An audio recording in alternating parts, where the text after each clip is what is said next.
नमस्कार सर्वांना. मी तुमच्यासाठी घेऊन येत आहे नवीन आणि वेगळी प्रेमकथा. चला तर सुरू करूयात या नवीन कथेला. आज दीक्षितांच्या घरी खूप गोंधळ चालला होता. रोज ज्याचं त्याचं रेग्युलर काम शांततेत चालू असे, पण आज त्यांच्या घरातली लाडकी लेक म्हणजेच गौरीच्या कॉलेजचा शेवटचा दिवस होता. त्यामुळे कॉलेजमध्ये फंक्शन होते. तिची गडबड सुरू होती आणि तिच्यासोबत बाकीचे पण त्यातच होते. सरिता: गौरी, अगं काय चाललंय बाळा, किती वेळ झालं तुझं आवरायचं चाललं आहे. गौरी: अगं आई, मला जमत नाही असले काही मेकअप आणि हे आवरणं, तुला माहीत आहे ना. सरिता: हो, पण आता तुला यायला हवं, लवकर आवरायला शिक आता. शुभम: कशाला लवकर, दीदी होऊ देत सावकाश. आपण फंक्शन संपल्यावर जाऊ हां. गौरी त्याच्या पाठीत फटका मारून शांत बस तू असं म्हणते. शुभम म्हणजे गौरीचा धाकटा भाऊ, खेळकर खोडकर मुलगा, पण दीदीवर त्याचं खूप प्रेमही आहे. सरिता म्हणजे गौरीची आई, साधी सरळ, एका शाळेमध्ये शिक्षिका म्हणून काम करते. विनोद: अरे झालं का तुमचं, मी सोडतो गौरीला कॉलेजमध्ये गाडीने. विनोद म्हणजे गौरीचे वडील. गौरी आणि विनोद दोघांचे खूप छान नाते होते. गौरी म्हणजे त्यांचं सर्वस्व, जीव की प्राण होती. सरिता: झालं झालं, येते ती. गौरी केस मागे पुढे करत, साडी सावरत कशीबशी रूममधून बाहेर येत होती. विनोद तिला पाहतच राहतो. गौरी: आपली गौरी केवढी झाली ना सरिता. सरिता: हो ना हो, किती गोड दिसत आहे लेकरू असं म्हणून ती गौरीची दृष्ट काढते. गौरी खरंच खूप सुंदर दिसत होती. जीन्स टॉप, लेगिन्स टॉप घालून, केसांचा बन किंवा मोकळी सोडून काहीच मेकअप न करणारी गौरी आज साडी नेसून त्यावर तिने गळ्यातलं घातले होते, हातात बांगड्या घातल्या होत्या, डोळ्यात काजळ घातलं होतं, हलकीशी लिपस्टिक लावलेली होती, केसांची हेअरस्टाईल केली होती. साध्याच मेकअपमध्ये ती खूप छान दिसत होती. सरिता: आता बघतच राहणार आहात का लेकीकडे, उशीर होतोय ना. विनोद: हो, जातो आम्ही. गौरी, एक मिनिट हा, असे बोलून गौरी तिच्या आजोबांकडे जाते. त्यांच्या पाया पडते. गौरीचे आजोबा म्हणजे गोपाळराव दीक्षित, पोस्टात होते, आता रिटायर झालेले. गोपाळराव: बबडे, किती गोड दिसतेस, कायम अशीच आनंदात राहा. सरिता आणि विनोद हे पाहून खूप भारावून जातात. गौरीने न सांगता जे केलं त्यामुळे आपण एक आई वडील म्हणून त्यांना खूप समाधान वाटत होते. ते अभिमानाने गौरीकडे पाहत होते. गौरी आणि विनोद कॉलेजमध्ये पोहोचतात. गायत्री: हे गौरी, मी तुझीच वाट पाहत होते, कसे आहात काका. गायत्री म्हणजे गौरीची लहानपणीची जिवलग मैत्रीण. दोघी पहिलीपासून एकाच वर्गात होत्या, नंतर एकाच साईडला गेल्या, त्यामुळे कॉलेजमध्ये पण सोबतच होत्या. विनोद: मी मस्त, करा एन्जॉय फंक्शन, मी येईल न्यायला तुला, असे बोलून विनोद कामावर जातो. विनोद हे बँकेमध्ये नोकरी करतात. त्यांच्या प्रामाणिक आणि व्यवस्थित कामाबद्दल ते खूप प्रसिद्ध होते. गौरी: अगं तुला माहिती ना, मला साडी मेकअप आवडत नाही आणि येत पण नाही, किती वेळ गेला माझा यात, गरम पण होतंय त्यात. गायत्री: अगं आजचा दिवस फक्त, मला आवडते बाबा साडी, किती छान वाटते ना, मेकअप तर मी करतेच रोज, तुला तर माहिती आहे ना. गौरी: हो हो, चल आता आत. गायत्री: हो. दोघी आतमध्ये जातात. खूप जणांचे डान्स, गाणी, नाटक असे विविध कार्यक्रम होते आज. आज शेवटच्या वर्षातील मुलांना निरोप द्यायचा होता. खूप छान छान आवरून सर्व आले होते.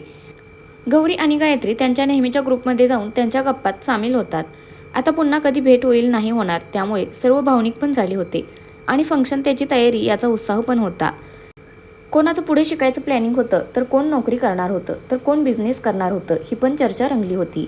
गौरी: मी अजून काहीच ठरवलं नाही, बघू आता ठरवेन काहीतरी आईबाबांशी बोलून. गायत्री: मी पण नाही ठरवलं अजून काही. इकडे पण आज खूप गडबड सुरू होती. इकडे म्हणजे केतकर यांच्या घरी आज सर्वजण उत्साहात होते. घरातील त्यांच्या मोठ्या मुलाला म्हणजे शिवला आज युवा बिझनेसमन म्हणून पुरस्कार मिळणार होता. शिव म्हणजे कामसू मुलगा, त्याचं त्याच्या कामावर खूप प्रेम आहे. काम आणि पैसे असतील तरच आपल्याला इज्जत मिळते असे मानणारा शिव खूप शिक्षण घेऊन नंतर शिक्षण घेता घेता बिझनेस सुरू केला. तोच आता खूप मोठा झाला. शिव हा सुहास केतकर यांचा थोरला मुलगा. सुहास केतकर हे खूप मोठे प्रस्थ पैशाने, एवढे श्रीमंत नसले तरीही नेहमी सर्वांना मदतीला तत्पर असणारे, सर्वांना आपले मानणारे असे हे सुहास केतकर नामांकित वकील आहेत.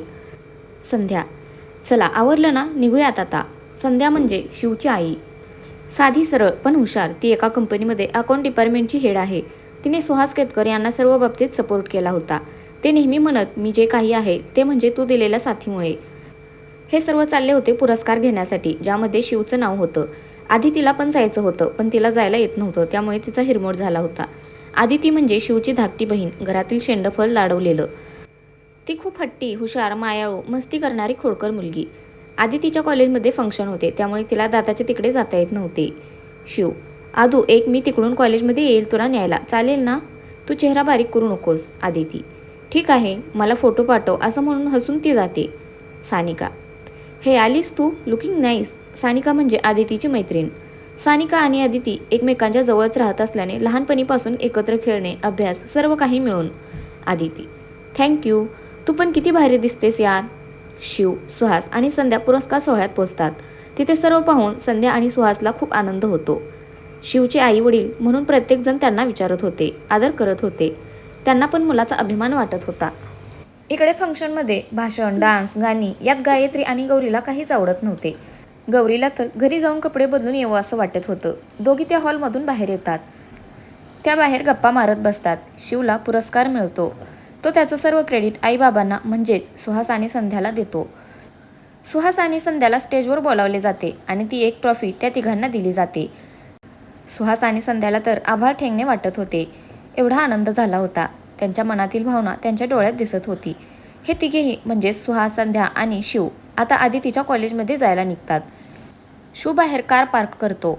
शिव, बाबा मी जातो आतमध्ये, आदितीला घेऊन येतो. तुम्ही थांबता का इथेच. सुहास, हो हो जातो, आम्ही गाडीतच बसतो. शिव कॉलेजमध्ये जातो तर सर्व सामसूम असते. बाहेर कोणीच नसते. माईकवरून फक्त आवाज ऐकू येत असतो.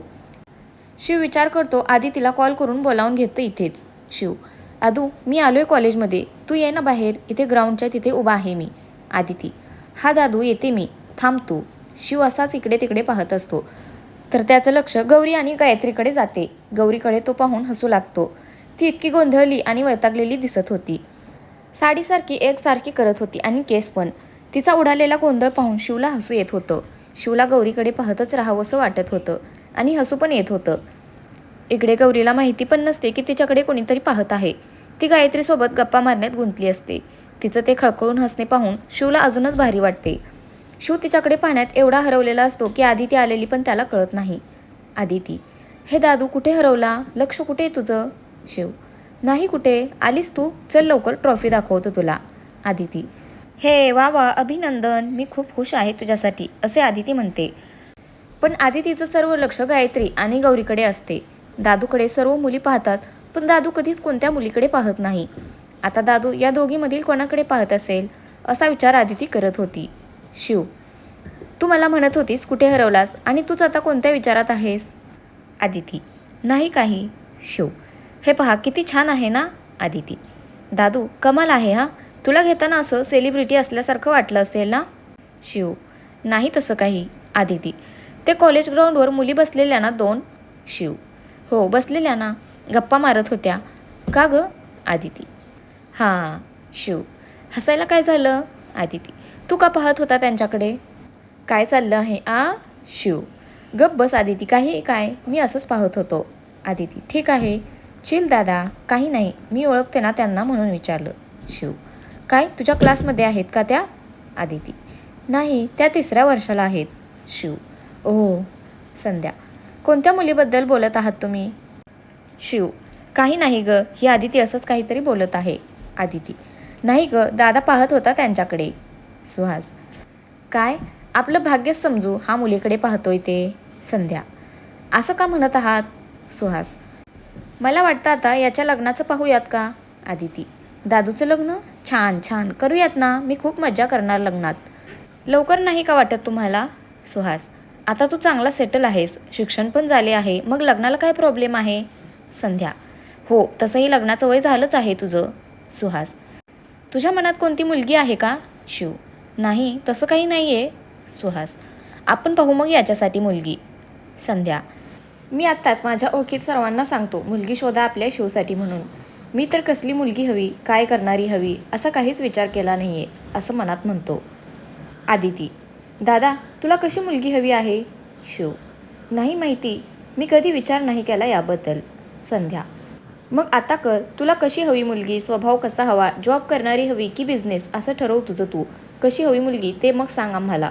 सुहास, आम्ही पण पाहतो, फोटो दाखवेन आम्ही तुला, तू निवडून सांग, मग भेटू आपण त्यांना, चालेल ना. शिव, बाबा तुम्ही म्हणाल तसं. इकडे गौरी घरी पोहोचते. सर्व कपडे, दागिने, बांगड्या, कानातले झुमके सर्व काढते. साडी बदलून शर्ट आणि लोअर घालते. तोंड हातपाय धुवून फ्रेश होते. तेव्हा कुठे तिला आता मोकळं मोकळं वाटत होतं. सकाळपासून अवघडल्यासारखं वाटत होते तिला. ती रूमच्या बाहेर येते. शुभम, आता दीदी शोभतीस तू, नाहीतर मुलगी वाटत होतीस तू. गौरी, काय तुला काय म्हणायचं आहे, मी मुलगी नाही? शुभम. मुलगीच आहेस, पण बाकींच्या मुलीसारखी नाहीस ना तू दीदी, वेगळीच आहेस. सरिता. काय वेगळं आणि कायचं काय? आता तुझं शिक्षण पूर्ण झालं आहे, तुला पुढे शिकायचं आहे की जॉब करणार आहेस? काय ठरवलं आहेस तू? गौरी. अजून नाही ठरवलं काही मी. विनोद. आज तर कॉलेज संपले, लगेच कुठे पुढचे प्लॅन करतेस? तिला आता मज्जा करू देत ना थोडे दिवस, 10-12 दिवसांनी ठरवू आपण काय करायचं ते. सरिता. काहीही ठरवा, पण आता या सुट्टीमध्ये तिने मुलींसारखं म्हणजेच आवरून सावरून राहायला शिकायला हवं. विनोद. येईल ग, लहान आहे ती. सरिता. कार्य लग्नाला आली ती आणि तुम्ही म्हणा लहान आहे ती. गौरी. इतक्या लवकर लग्न काय ग आई तुझं पण? शुभम. दीदीचं लग्न? पण दीदी लहान आहे ना, इतक्या लवकर आपल्याला कशाला सोडून जायला हवे तिने? सरिता. काय मुले आहेत आणि नवरा पण असो. इकडे संध्या सर्वांना शौर्याचं लग्न करायचं आहे, ज्याला साजेशी मुलगी पहा असं सांगत असते. त्यामध्ये तिची फ्रेंड लोक, ऑफिसचे कलिग, माहेरचे लोक आणि सासरचे नातेवाईक सर्वांना सांगते. शिवला मुलगी हवी म्हणल्यावर काय, सर्वांना वाटत होते आपली मुलगी, आपली भाची, आपली पुतणी याच्याशी त्याने लग्न करावे. शिव होताच तसा. जिमला रोज जाऊन त्याने खूप छान बॉडी बनवली होती. तसेच उंच पुरा केसांचा झुपका आणि कोरलेली दाढी. शर्टचे स्लीव मागे घेतले की त्याचे जिमला जाऊन तयार झालेले पिळदार हात. एखादीच मुलगी असेल जिची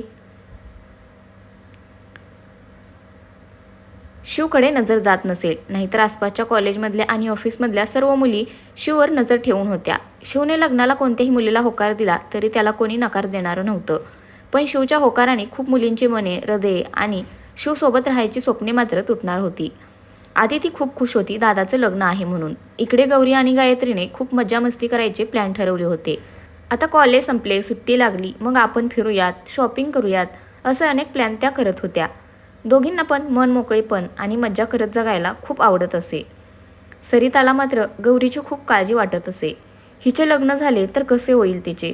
तिला येईल का जुळवून घेता? तर फ्रेंड्स, कथेचा पहिला भाग कसा वाटला नक्की कमेंट करून सांगा. धन्यवाद.